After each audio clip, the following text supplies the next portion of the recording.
जो सत्ता पक्ष है वो जिस तरह की भूमिका बना रहा है कि विपक्ष लोग आरक्षण के साथ नहीं है, महिलाओं के आरक्षण के साथ नहीं है, जिस तरह की भ्रांति और भ्रम फैलाने का काम कर रही है सत्ता पक्ष के लोग, तो मैं उन लोगों से कहना चाहूँगी कि 2023 में जब नारी शक्ति वंदन अधिनियम बिल पास हुआ था तो पक्ष और पूरा विपक्ष एक साथ होकर इस बिल को हम लोगों ने पास कराया था और इस सर्व सहमति के साथ पास हुआ था। लेकिन जो ये अब संशोधन लाया जा रहा है तो आखिरकार सरकार क्या चाहती है? क्या सरकार वाकई में महिलाओं का सशक्तिकरण चाहती है या इस विधेयक को लाकर, इस संशोधन को लाकर वो खुद के सशक्तिकरण के तरफ काम कर रही है?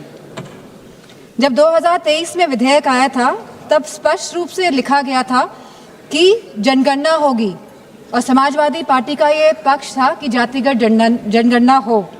और कल होम मिनिस्टर साहब ने भी ये बात कही है कि जनगणना कराएंगे, अभी वो घरों की गिनती कर रहे हैं, पिछले 3 सालों में खाली वो घरों की गिनती कर पाए हैं।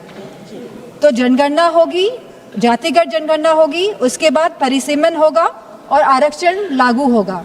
तो सभी लोग इस बात से सहमत थे।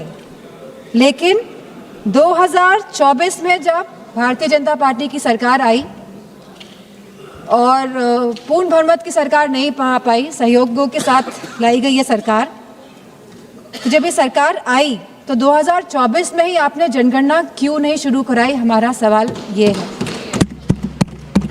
आपने लगभग 2.5 साल निकाल दिए, आपने जनगणना नहीं कराई, क्योंकि अगर जनगणना हो जाती तो आज हम परिसीमन की स्टेज में होते और आरक्षण 2029 तक लागू हो जाता।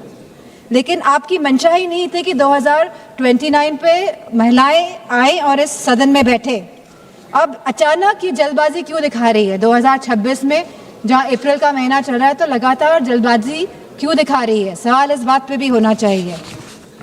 तो ये सरकार जल्दबाजी, जो हम समाजवादी पार्टी का मानना है, वह इसीलिए दिखा रही है क्योंकि ये जो डिलिमिटेशन है, जो ये पूरी एक्सरसाइज है, ये सरकार एक हथियार के रूप में प्रयोग करना चाहती है खुद को सशक्त करने के लिए।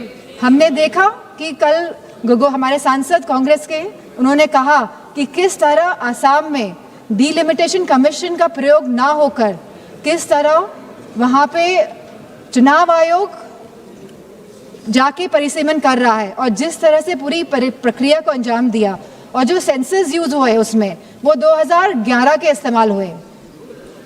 तो कहीं ना कहीं ये बहुत बड़ा प्रश्न चिन्ह उठाता है सरकार पे कि सरकार आखिरकार संविधान में संशोधन क्यों ला रही है, ये संविधान को क्यों बदलना चाहती है, ये क्यों चाहती है कि हमारा संविधान कमज़ोर हो और सरकार हमेशा सत्ता में बनी रहे। हमारे संस्थापक आदरणीय श्रद्धेय नेताजी ने जब उत्तर प्रदेश में पहली बार महिला आरक्षण लागू किया पंचायती राज में, तब जहां SC ST महिलाओं को आरक्षण मिला, वही हमारी OBC महिलाओं को भी आरक्षण मिला और हमारी जनरल कैटेगरी की महिलाओं को भी आरक्षण मिला। अब समाजवादी पार्टी चाहती है कि इस आरक्षण में हमारी अल्पसंख्यक महिलाओं को भी आरक्षण मिले। आप क्यों आधी आबादी में बंटवारा करना चाहते हैं? आप क्यों नहीं चाहते हैं कि महिलाएं आगे बढ़े, हर वर्ग की, हर समाज की, हर धर्म की महिलाएं आगे बढ़े? आज हमारी यह मांग है कि आप OBC महिलाओं को भी आरक्षण दें और हमारी अल्पसंख्यक महिलाओं को भी आरक्षण दें। महिला आरक्षण की आवश्यकता क्या है, ये मैं कुछ आंकड़े देकर इस सदन के समक्ष रखना चाहूंगी। आज महिलाएं पूरे के पूरे विश्व में, खास करके महिलाएं जो भारत की बेटियां हैं, वो अपना परचम लहरा रही हैं, वो चाहे साइंस हो, चाहे टेक्नोलॉजी हो, चाहे लॉ हो, लेकिन राजनीतिक क्षेत्र में उनका प्रतिनिधित्व बहुत कम है।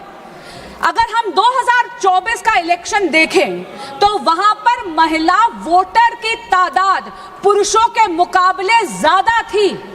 लेकिन मैं पूछना चाहती हूं विपक्ष के उन साथियों से जो आज इस संशोधन का समर्थन नहीं कर रहे, क्या बात आप महिलाओं की भूमिका केवल मतदाता तक ही रखना चाहते हैं क्या? आज इस सदन में महिलाओं का प्रतिनिधित्व केवल 13.6% है। अगर हम विधानसभा में जाएं तो वहां पर महिलाओं का प्रतिनिधित्व 10% से भी कम है, और अगर हम ग्लोबल परसेंटेजेस देखें महोदया तो वहां पर 27.6% है। मैं तो धन्यवाद करती हूं आदरणीय प्रधानमंत्री श्री नरेंद्र मोदी जी का और इस सदन में उन सभी राजनीतिक दलों का जिन्होंने 27 बरस पुराना विलंब जो था, डिले थी, उसको हर कर नारी शक्ति वंदन अधिनियम को सितंबर 2023 को एक हकीकत बनाया, उसको पारित करा।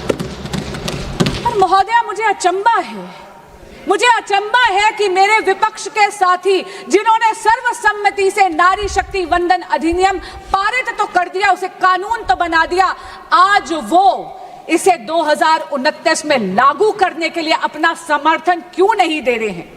वो क्यों अपने हाथ खींच रहे हैं? कल मैंने एक वीडियो देखी जो माननीय नेता प्रतिपक्ष ने जारी करी थी। मैं आपके माध्यम से उनको कहना चाहती हूं, ये जो संशोधन आया है ये वचन पूर्ति के लिए आया है। इस पूरे सदन ने प्रधानमंत्री श्री नरेंद्र मोदी जी की प्रेरणा से, इस देश की मातृ शक्ति से ये वचन करा था कि हम इस कानून को 2029 से ही लागू कर देंगे। मैं पूछना चाहती हूं माननीय नेता प्रतिपक्ष से, वो कहते हैं this is a power grabbing move. मैं उन्हें याद कराना चाहती हूँ, पावर ग्रैब का मुद्दा नहीं, ये पावर बैलेंस का विषय है।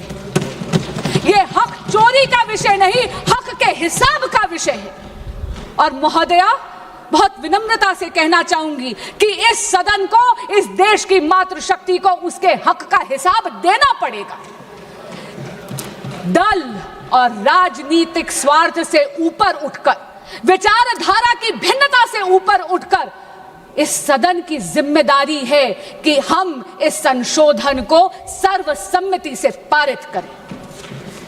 विपक्ष के कुछ साथियों ने कुछ ऐसे क्रिटिसिज्म्स रखे हैं, कुछ ऐसे कटाक्ष रखे हैं, जिन्हें मैं यहां बहुत विनम्रता से उनका जवाब देना चाहूंगी, उन संशयों का। और ये आग्रह करना चाहूंगी कि आपके संशय डिबेट तक सीमित रहे, वोट तक उन पर उनकी परछाई मत पड़ने दीजिएगा। माननीय उपनेता सदन ने कहा कि हम आरक्षण के पक्ष में नहीं हैं। मैं उन्हें याद कराना चाहती हूं कि 40 बरस से इस देश की बेटियां प्रतीक्षा कर रही थी नारी शक्ति अधिनियम लागू हो, महिला आरक्षण लागू हो। ये नरेंद्र मोदी सरकार है जो सर्वसम्मति से इसको पारित कर कानून बना पाई सितंबर 2023 से। तो हमारी नीयत साफ है, हमारी नीति साफ है, ये तो परिलक्षित हमने सितंबर 2023 में ही कर दिया। मैं फिर पूछना चाहती हूं, बार बार विपक्ष के कई साथियों ने कहा, टाइमिंग की बात करी, यहां तक कि माननीय अखिलेश यादव जी ने कहा जल्दबाजी। मैं पूछना चाहती हूं कि 40 बरस की डिले के बाद भी आप जल्दबाजी का आरोप किस मुंह से लगा रहे हैं?